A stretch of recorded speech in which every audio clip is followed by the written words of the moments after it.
সুপ্রিয় দর্শক মন্ডলী, আসসালামু আলাইকুম। ইবিসিবি মেল জিজ্ঞাসায় আপনাকে স্বাগতম। প্রতিবারের মতো আমি কিছু মেল নিয়ে হাজির হয়েছি।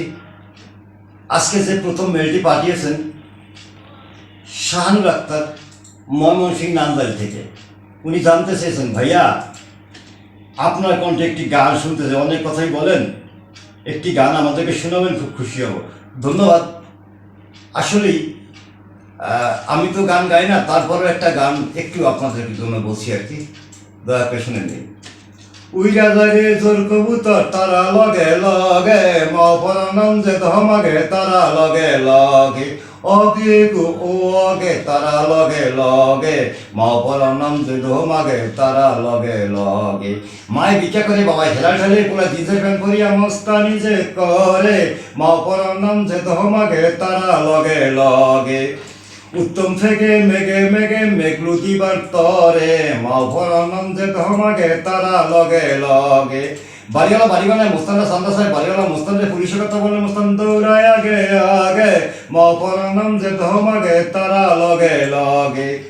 বাসুইটা অনেক ভদ্রলোক ভাড়া না দিয়া ভাগে, মাভরানম যে ধমাগে তারা লগে লগে।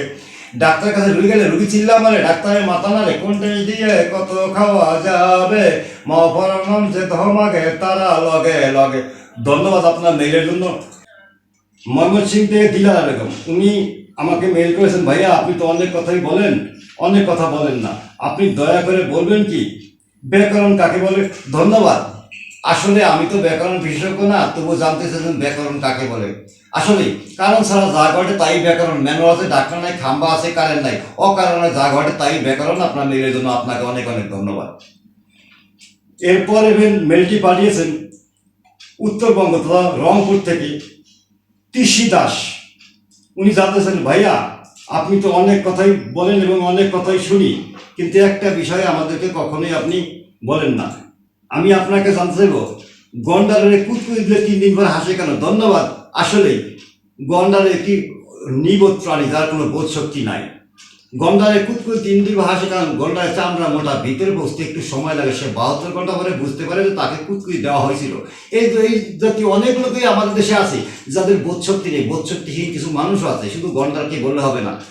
অনেক মানুষ আছে যারা বোধ শক্তিহীন, যাদেরকে যাই বলেন তারা নিজেরটাই বোঝে, অনেকটা বোঝে না। ধন্যবাদ আপনার মেইলের জন্য।